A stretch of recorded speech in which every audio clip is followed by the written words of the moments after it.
Hi, this is Mike Hendrickson from Strata Hadoop World in Singapore. I'm here with Vivek from Microsoft. Vivek, how you doing? I'm good, great, in fact. So how has this event been for you this week? This has been a strategic investment for us because I think this is a great place for so many like-minded people in the data science community to come together, and this is all about a culture of community sharing and learning. It's great to see what customers and partners and competitors, frankly, in a lot of cases, are doing with data.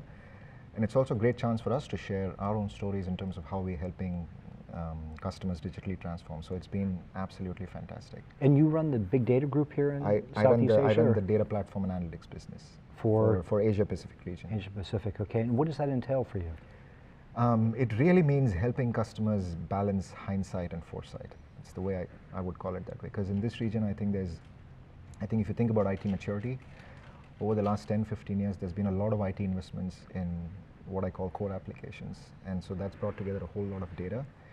And so customers are trying to not do a switch, so to speak, but an expansion of how they can manage their existing data, but bring together new insight from outside. So that's really the direction that we are investing as a company.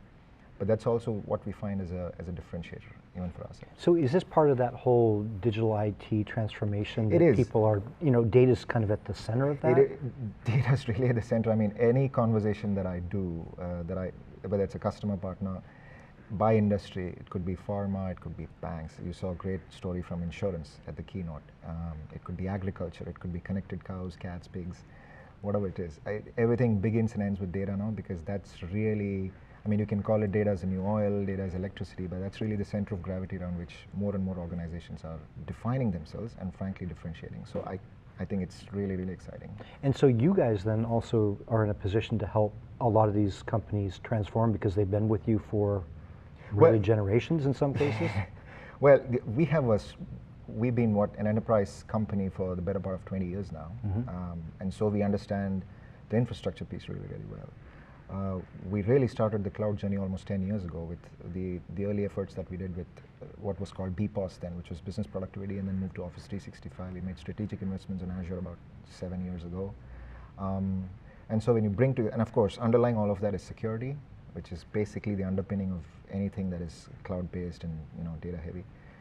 When you combine all of that, I think we feel really good about what we can deliver to customers as a promise, not just in terms of a bunch of technologies and products, but in terms of how they come together and bring certain aspects of the business to life, just in terms of differentiation. Is the machine learning part, the Azure ML and all that, is that part of the data group? It is. Because they're tightly related? Probably it'll help if I were to just lay it out to you. Yeah.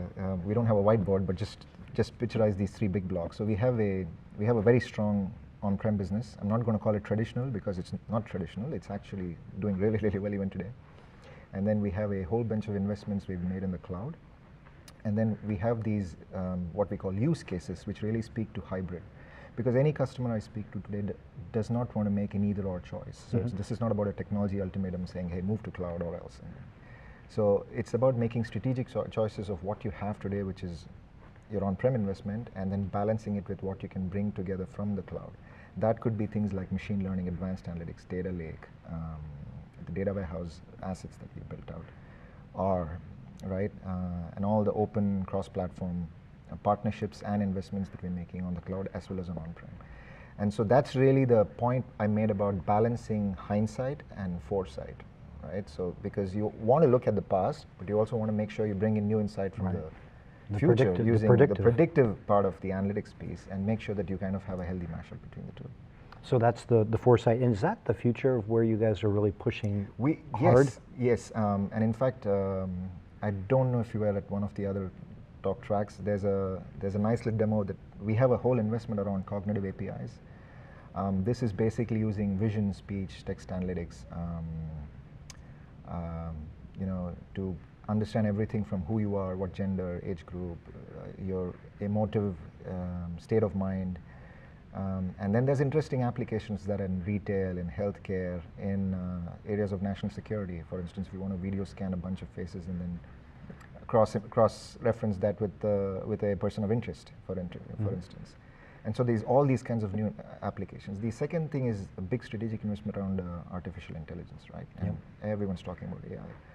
And underpinning that is really around a framework, what we call the bot framework, which is really around building conversational bots to simplify and automate everyday tasks today, with huge applications on what that means in terms of making kind of this, what Satya calls ambient intelligence, be all pervasive around you, where you have these agents intelligent at that, listening and sniffing around for every possible signal from you.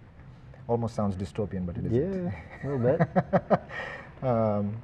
And then, you know, that's really the next frontier, and we are seeing a ton of investments, and we'll continue to make those investments to, one, simplify the application of bots using the scale and elasticity of the cloud, and also make sure that we have an open architecture that allows partners and customers to work easily with us. Sorry. Yeah, today one of the keynotes was talking about the ethics and the algorithms and the things that are happening in the future. How do you guys? Sarah Watson. Oh, yeah, Sarah Watson. How do you guys view that at Microsoft about, you know, what is the ethical line that we go to or go over? So we have a principled stand on this, right? And there's always a balance, right, between how much we care to use your data and how much of it you own and can refuse to participate in anything. A big example I would put is the recent development you saw where we actually won the case against the US government, where they wanted to scan emails in one of our data centers. And so we actually took a principled stand on saying, hey, this is not data that belongs to you, and we have a promise to keep with our customers. Yeah. That is a big proof point in terms of where our head is at, in terms of how we view our customers' data, and that's extremely important for us. So everything we do is foundational to that is the security and the whole trust with data, with what we do with our customers' information. And then this whole dystopian view, a lot of people are worried that AI is going to take over the world. The word, sorry, yeah. Yeah, but AI is going to take over the world, but are humans always going to be in the loop with this? Because isn't, like, if it's autonomous cars, someone's going to have to track where the cars are and what they're doing? Are humans always going to be in the loop, or are we really going to get to a point? As long as we have our reproductive faculties intact, there will always be humans around. But I think to the point you're making, it is too early. I don't think it's that dystopian as it's made out to be. I know there's, you know, we have history in the form of movies which suggests otherwise, but I think there's going to be always, did people think that flying was unsafe? When did it become a novelty to a commodity, right?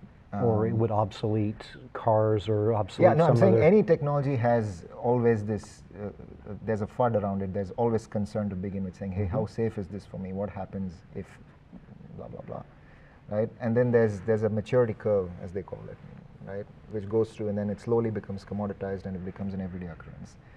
And that's what I think we will see with AI as well. You're already seeing that in a lot of ways, right? Especially in the developed markets with the work that we are doing with Cortana or Alexa, Echo, Google Home. You're seeing the artifacts of ambient intelligence already prop. Will it take over the world?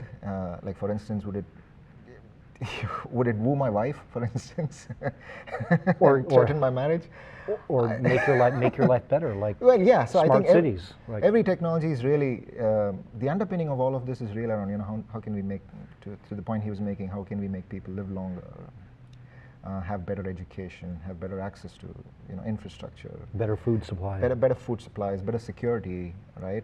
Just build a safer planet, better control on climate change and things like that. So those are all the positives. So I wouldn't necessarily pivot on what's negative. Yes, there is an odd plane crash, but you stop flying.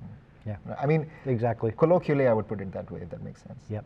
So Vivek, if you and I sit down here next year in Singapore for Strata 2017, what would you like to say has changed for Microsoft, and then what would you like to see change in the market? Absolutely. So for Microsoft, we don't really want to be the, our ambition really is to be the #1 trusted advisor for driving digital transformation and helping customers accelerate the transformation that they're anticipating and expecting in their own business. We really want to be the #1 partner that they look forward to working with. And I think we are in a good position. We're at the right trajectory. We have all the investments and the right level of technology and the right mindset to do that. And I also think that, to answer the second part of the question, that really means that APAC can be the cauldron, like he was again mentioning Asiafication, right? This is the cauldron of innovation, what they call in India jugaad, which is a shortcut way to innovate, right? And that you see all pervasive in APAC. This is the cauldron of innovation, so we really think that Asia can show the world how digital transformation is done, right? Because we have a mix of economies, highly developed, sophisticated, and also highly constrained.